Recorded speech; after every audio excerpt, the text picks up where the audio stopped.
On the morning Elise Carter was supposed to get married at City Hall, the clerk looked up from her screen and said, "Ma'am, I can't issue you a license." Not, "There's a delay." Not, "Come back later." Can't. The courthouse smelled like wet wool and disinfectant. Everybody's shoes were squeaking from the slush outside. Elise had a bouquet that was already bruising at the edges because March in St. Louis doesn't care what you planned. Her fiancé, Jonah, stood beside her with his hands clasped in front of him, like he was trying to keep his own pulse under control. He was a paramedic. The man had seen blood and wrecks and screaming, but a government counter and one sentence turned him white. The clerk's finger tapped the screen again. "It says you're already married." Elise blinked once, like she didn't understand English for a second. "That's impossible," she said. The clerk didn't argue.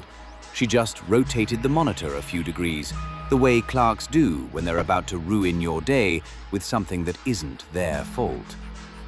On the screen, a record entry, a marriage certificate number, a date from 2 weeks earlier, and a name under spouse that Elise hadn't spoken out loud in 3 years.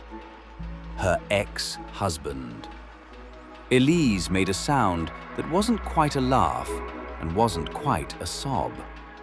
Jonah leaned in, read it, then leaned back like the monitor was hot. Behind them, someone cleared their throat. Soft, polite, too close. Elise turned her head and saw her older sister Lila standing in the line area, holding a coffee like she had all the time in the world. Lila's mouth was doing that little almost smile people wear when they've already won something and they're waiting for you to realize it. That's where this started. Not with a fight, not with a screaming match in a kitchen, with a clerk's screen, a record that shouldn't exist, and a sister who showed up dry in a world that was dripping. My name's Frank Hale. I work while the city sleeps. My 25 years on the same kind of routes, the same kind of trays, the same kind of fluorescent light that makes everybody look a little guilty. I don't do drama. I do receipts, barcodes, signatures, timestamps, and sometimes paperwork doesn't just record a story. Sometimes it creates one. 2 nights before Elise stood at that counter, I was on the sorting floor at 2:58 a.m., running my handheld across a stack of certified pieces. Scan, beep, scan, beep. The rhythm you can do in your sleep once you've done it long enough. Then I got a beep I don't like. Not loud, not angry. Different. The screen flashed forward, active. Certified mail isn't supposed to feel personal, but it does when you see forwarding on something that looks like it came from a courthouse. Plain window, neat block letters that try to look calm while they ruin someone's week. Addressee, Elise Carter. Address, 219 Renfield Drive, Unit 8. That's a real kind of address.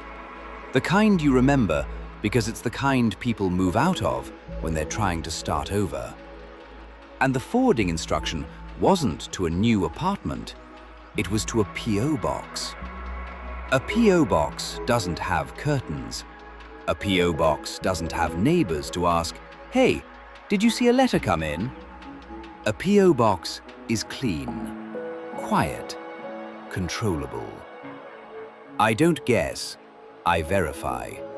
So I checked the change of address record in our system, just the basics carriers can see when we're trying to follow procedure.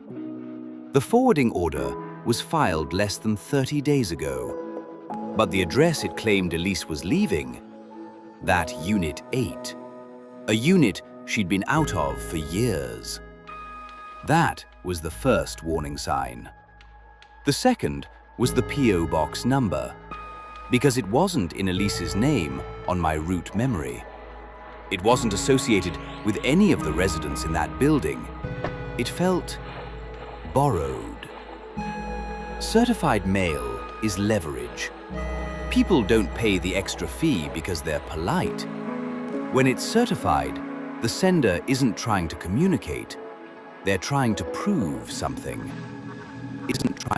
At 4:12 a.m., I walked the forward piece down to the P.O. box section in our station, slid it into the box that matched the number, and watched it disappear like a secret.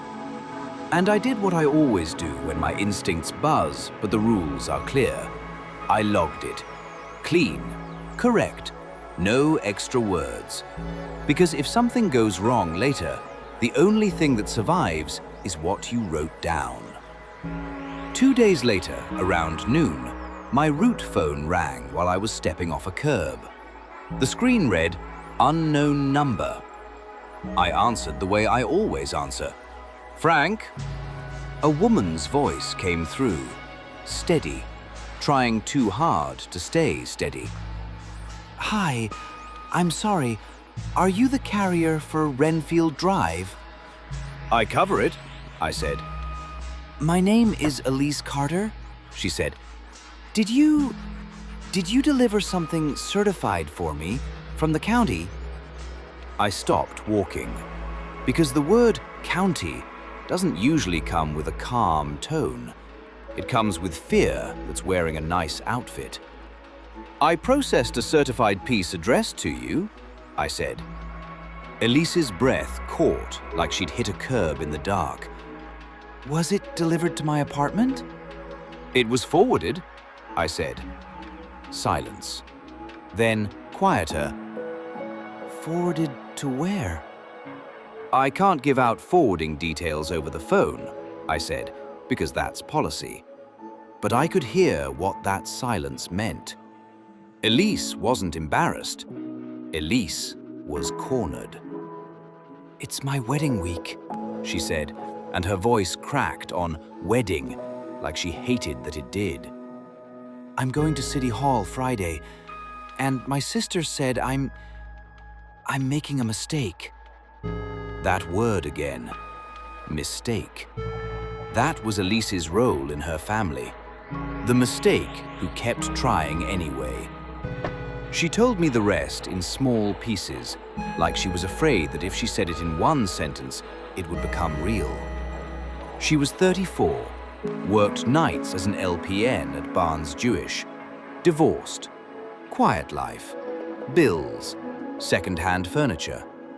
The kind of woman who doesn't post her struggles online because she's too busy living them. Jonah came into her life the way normal love does. Not with fireworks, but with consistency. He fixed her headlight without making her feel stupid. He showed up when he said he would. He brought groceries, not speeches. He met her on her bad days and didn't take it personally. Her family didn't know what to do with that. Because Elise stable, Elise loved, Elise chosen, didn't fit the story they'd built around her. Her mother, Sandra, would say things like, "Just don't get your hopes up." Her aunt would ask Jonah at dinner, "So, you're okay with her history?" And Leela had a talent for turning a sentence into a bruise. At Elise's engagement dinner, in front of cousins and uncles and people chewing chicken like nothing mattered, Leela lifted her glass and said, smiling like she was being supportive, "I just want to say, it takes courage to try love again after you've already failed once." The table went quiet, in that way families do when cruelty is dressed as humor. Elise said nothing. She chewed her food. She kept her face neutral. Because in some families, if you defend yourself, you prove you're unstable.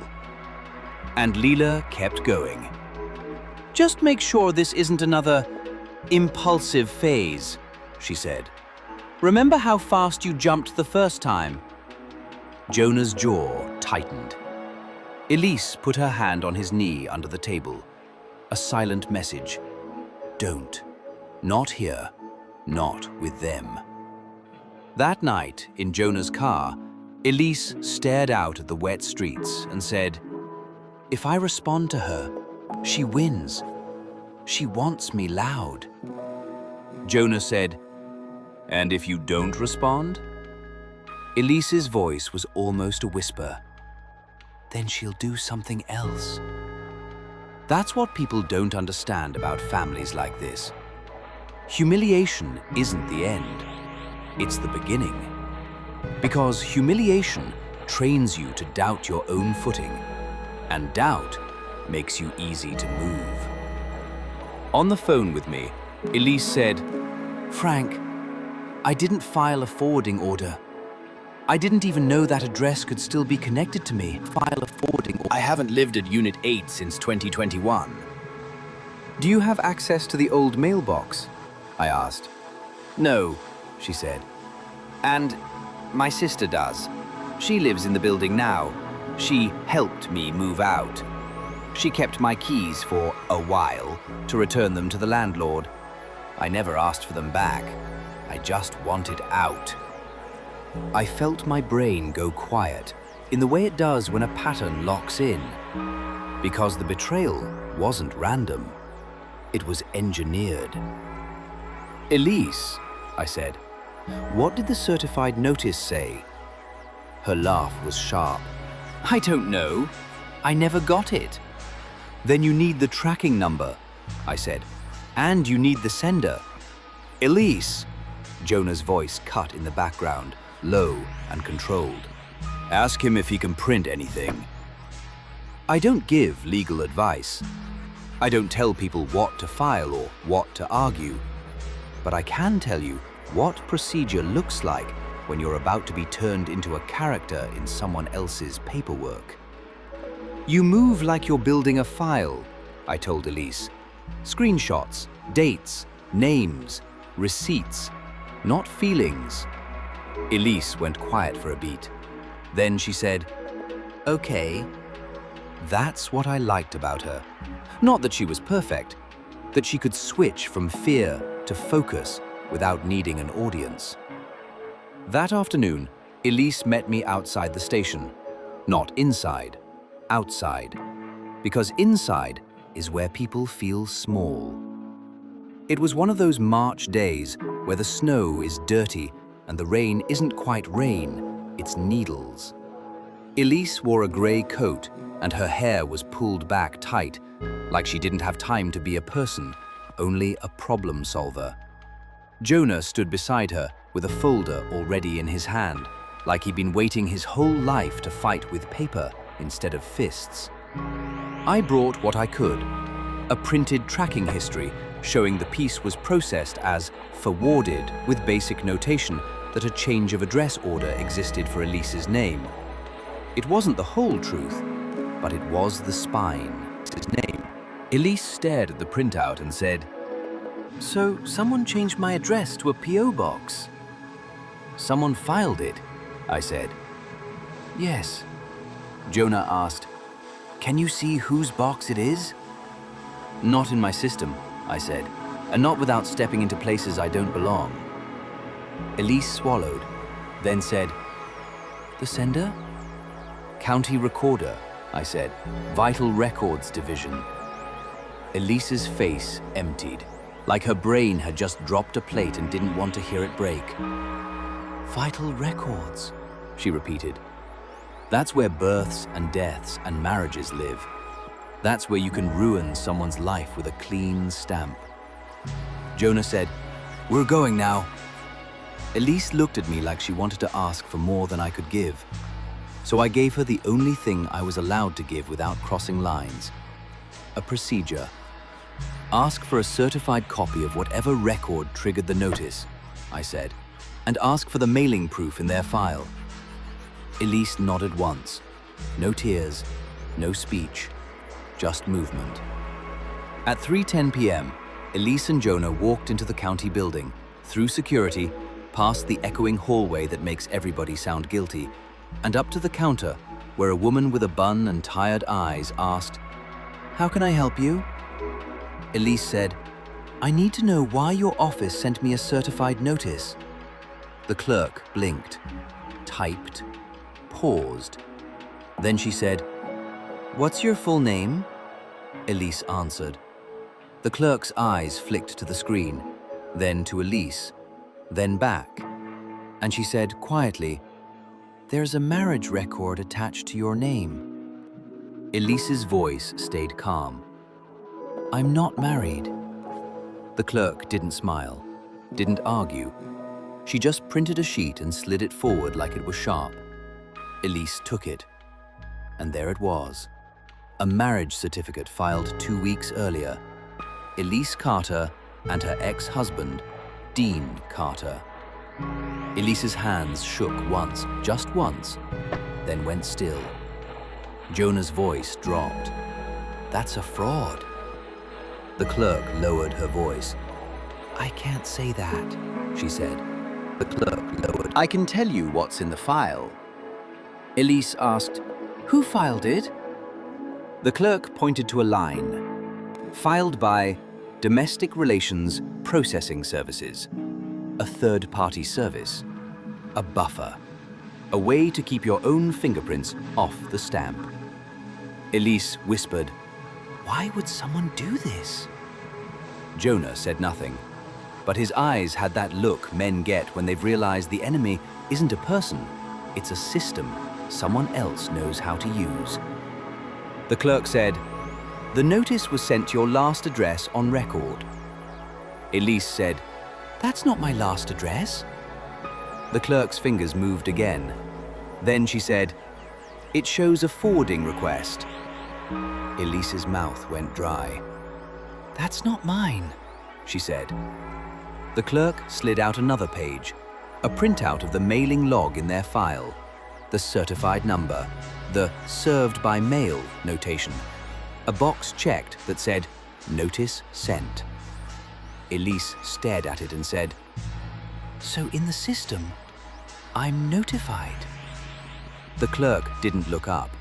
She just said, "Yes." That word again, notified.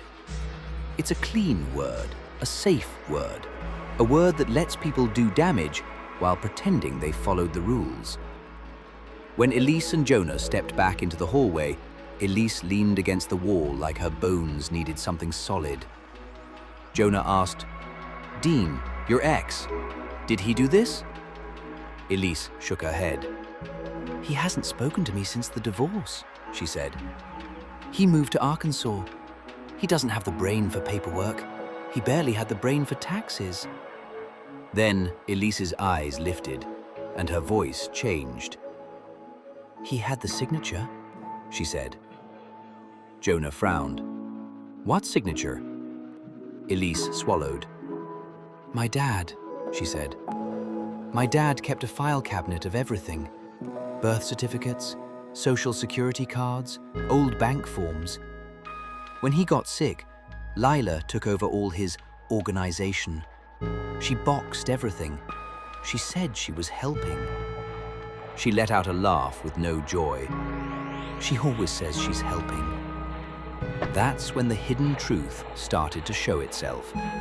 Not all at once, piece by piece, started to show itself. A week earlier, Elise's father's trust distribution had finally been scheduled. Not the big inheritance, just the first release. Elise wasn't rich. She wasn't even comfortable. But that trust money meant she could stop picking up extra shifts. It meant Jonah could cut back on overtime too. It meant they could breathe. Leela had been advising their mother on finances since their dad passed. Leela was the golden child, the stable one, the responsible one. Elise was the mess, the divorce, the bad decision. So when Elise mentioned the trust distribution at dinner, Leela's eyes had sharpened. "Oh," Leela said, smiling. "The trust, right." Then she'd added, casual, "Just so you know, Dad's trust had a clause about marriage." Elise frowned. What clause? Leela shrugged. Something about distributions changing if you remarry. It's normal. Asset protection. Elise had felt a small coldness in her stomach, because Leela was the kind of person who used the word normal like a weapon. Now, in the courthouse hallway, Elise said, "If I'm already married, then I'm remarried." Jonah's face tightened. "And if the trust has a clause," he said. Elise finished it, voice flat. "Then my share changes." People think betrayal is emotional. Sometimes betrayal is contractual. Sometimes it's a clause. Sometimes it's a stamp. Elise did not call Leela. Elise did not run to her mother crying. She didn't even text. She did what people should do before they ever need to. She built a record. Over the next 10 days, Elise moved like someone who'd been trained by humiliation to stay quiet, and who finally decided silence could be a strategy instead of a wound. She requested the full certified mail proof inside the county file, the mailing log, the printed label record, the service notation. She requested the underlying marriage packet, who submitted it, what identification was used, what officiant information was attached. She requested a copy of the change of address request tied to her name. She pulled her own work schedule and time cards for the day the marriage supposedly happened. A 12-hour shift, clock in at 6:52 a.m., clock out at 7:19 p.m. She pulled Jonah's GPS logs from his dispatch app. He'd been on calls across the city all day. She pulled credit card transactions that put her at a grocery store in her neighborhood at 8:14 p.m., 30 minutes after she'd clocked out, still in scrubs, buying microwave soup. And she printed everything. Paper doesn't require Wi-Fi. Paper doesn't get accidentally deleted. Paper sits on a judge's bench and waits. At the same time, Elise did something else that mattered. She stopped asking her family to see her clearly. Because part of the long journey isn't just work and debt and exhaustion. It's learning that some people need you small so they can feel tall. Elise picked up extra shifts anyway, not because she had to, but because she didn't want to be dependent on money her sister could manipulate. She paid down the last of her divorce debt, slowly. Ugly numbers, real numbers. $246.18 here, $89 there. She started therapy again, not because she was unstable, but because she wanted her own mind to be a place she could live in without flinching. And through all of it, Jonah stayed beside her. Not loud, not performative, just there. One night, Elise sat at Jonah's kitchen table with a stack of documents and said, "What if this is my fault? What if I should have fought her earlier?" Jonah said, "If you fought her earlier, she would have just practiced." Elise stared at him. Jonah tapped the papers. "This is different," he said. "This is facts. This is not a family argument. This is a file." That's the thing people like Lila hate. They can win conversations. They can't win timestamps. The official place where this broke wasn't a family gathering. It wasn't a screaming match in a driveway. It was the county recorder's office, 3 floors up, in a small hearing room that smelled like coffee and old carpet. Elise filed a petition to correct the record and an emergency request to block any trust distribution changes until the fraud question was resolved. She didn't say, "My sister is evil." She said, "This record is not mine. Here is proof.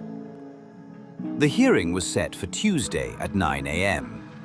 Elise walked in with Jonah and her binder, and her family was already there. Her mother sat stiff in a chair, clutching her purse like a life raft. Lila stood beside her, looking calm, professional, like the kind of woman who gives advice on money and pretends it's love. And when Elise entered, Lila did exactly what she always did. She performed stability. "Mom is really worried," Lila said softly. "This is a lot." Elise didn't answer. Lila smiled, just enough to show she was trying. "You know," Lila added, voice sweet, "if you just slow down with men and decisions, we wouldn't be here." That was the public humiliation, served on a clean plate, in front of a clerk, in front of a hearing officer, in front of Jonah. Elise didn't flinch. She opened her binder, because her reaction wasn't confrontation, it was an internal decision. No more arguing inside a family's emotional fog. This was daylight. This was a record. The hearing officer, a woman in her 50s with reading glasses and a face that had seen every version of "It's complicated," looked at Elise and said, "Ms. Carter, you're requesting a correction of a recorded marriage certificate." "Yes," Elise said. "And you claim this marriage did not occur." "It did not," Elise said. "And I'm asking for the record to be flagged as disputed pending review." The officer turned to the packet. Then she asked the first question that mattered. "Where were you served with the notice?" Elise slid forward the county mailing log. "It was sent certified to an address I haven't lived at in years," Elise said. "And it was forwarded to a P.O. box I did not request." Lila shifted slightly. Not much, but enough. The officer looked at Elise. "Not much. How do you know it was forwarded?" Elise slid forward my printout. "The USPS tracking history," she said. "Forwarded status with timestamp." The officer's eyes narrowed. "Did USPS provide you the forwarding destination?" "No," Elise said. "But I requested the change of address record attached to my name." She slid forward the page she'd obtained through the proper request process, the COA record summary. And there it was. Forwarding active. P.O. box number. The hearing officer looked up. "Ms. Carter, is this your box?" Elise's voice was calm. "No." The officer turned to the other side of the room. "Ms. Carter," she said, addressing Lila, because of course Lila's last name was also Carter, now that their father had passed, and the family still carried him like a flag. "Do you have a P.O. box?" Lila blinked, slow. "I handle mail for my mother sometimes," she said. "She's older." Elise didn't look at her mother. She looked at the hearing officer. "My mother doesn't have that P.O. box," Elise said. "And the forwarding order was filed online." The officer's finger tapped the page. "You have proof?" Elise slid out the next sheet. The metadata from the county's submission service, the time the packet was uploaded, the originating IP region, the email used to submit. It wasn't a smoking gun by itself, but it pointed. And then Elise did the thing that changed the air in the room. She slid forward her time card. "My work schedule for the date listed on the marriage certificate," she said. 12-hour shift. Badge entry logs at my facility. Credit card transaction in my neighborhood. No travel, no ceremony, no officiant. The officer looked at the marriage certificate. Then she looked at the officiant line, and her face changed. Because the officiant license number didn't match the state format. It was off by a digit. The kind of mistake a real officiant doesn't make. The kind of mistake a person makes when they're copying from a screenshot. The hearing officer set the certificate down gently. Then she asked, "Ms. Carter, do you have the underlying submission packet?" Elise nodded and opened her binder to the tab marked Exhibit C. Inside, the third-party service cover sheet and the contact name listed as the submitter. Not Elise, not Dean. A name Elise recognized from her childhood. The name of Lila's friend from college, who now worked at a processing company. Elise didn't say it out loud. She didn't need to, because the truth didn't need a speech. It had a paper trail. Lila's voice tightened for the first time. "This is insane," she said, still trying to sound reasonable. "Elise she gets dramatic. She spirals. She's always been like that. She's trying to..." The hearing officer lifted a hand. "I'm not evaluating her personality," she said. "I'm evaluating the record." That sentence hit harder than any insult, because it removed the only weapon people like Lila rely on: character assassination. The officer turned to Elise. "Ms. Carter," she said, "do you want to state, under penalty of perjury, that you did not participate in this marriage and did not authorize a change of address forwarding order to that P.O. box?" "Yes," Elise said. The officer nodded once, then wrote something on a form. "This record is being flagged as disputed immediately," she said. "The marriage certificate will not be used as proof of marital status pending investigation.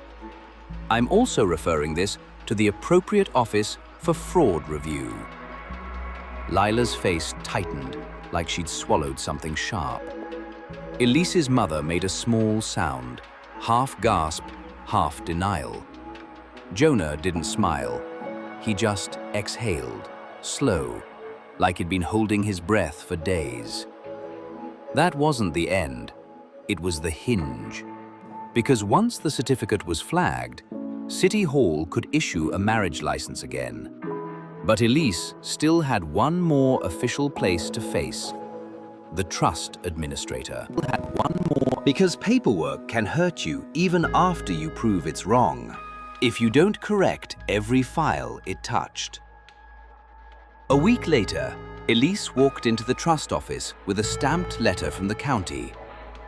"Record disputed / status not valid for determination." The trust administrator, an older man with neat handwriting and a bored expression, reviewed the clause Lila had been leaning on. Then he looked at Elise and said, "We will not alter distributions based on a disputed record." Lila wasn't there for that meeting, but the outcome was documented, and that's what mattered. The climax for families like this isn't that you scream and they cry and everybody learns a lesson. The climax is that they watch a system they thought they controlled reject their story. 2 Fridays later, Elise and Jonah got married in a small room with a justice of the peace, 2 friends, and a cheap camera tripod. No banquet, no audience, no Lila. Elise wore a simple dress and her hair down because she finally stopped dressing for family approval. Jonah read vows off a folded piece of paper, like he'd practiced in the ambulance between calls. Elise's voice shook once, then steadied. When they signed the license, Elise held the pen like it was heavy. Not from fear, from meaning. Love sometimes requires painful truth. And sometimes the truth isn't emotional, it's procedural. After the ceremony, Elise didn't call her mother. She didn't post a speech online. She did something quieter. She changed her mailing security. She set up identity monitoring. She updated every address on every account she owned. She filed a formal request to lock her vital records. She built boundaries the way you build a case, one form at a time. Her mother sent one text a week later. "I don't know how to be in the middle." Elise didn't answer for a day. Then she replied, "You're not in the middle. You're my mother. If you want me in your life, you don't bring Lila into mine." No revenge, just a line into mine. Because boundaries aren't punishment, they're oxygen. I went back to my route. Same trays, same scans, same damp air in the mornings. But I kept thinking about Elise at that counter, hearing she was already married. How fast a record can hijack a life. How family can call you unstable while the file calls you served. And how the only thing that saved her wasn't a speech or a confrontation. It was a sequence of facts. A forwarding order that wasn't hers. A certificate number that didn't match the state format. A submission name that didn't belong in the file. I don't guess, I verify. And if you're listening to this story because you felt your family try to rewrite you, here's the question I'll leave you with. If someone you loved used paperwork to control your future, would you confront them first?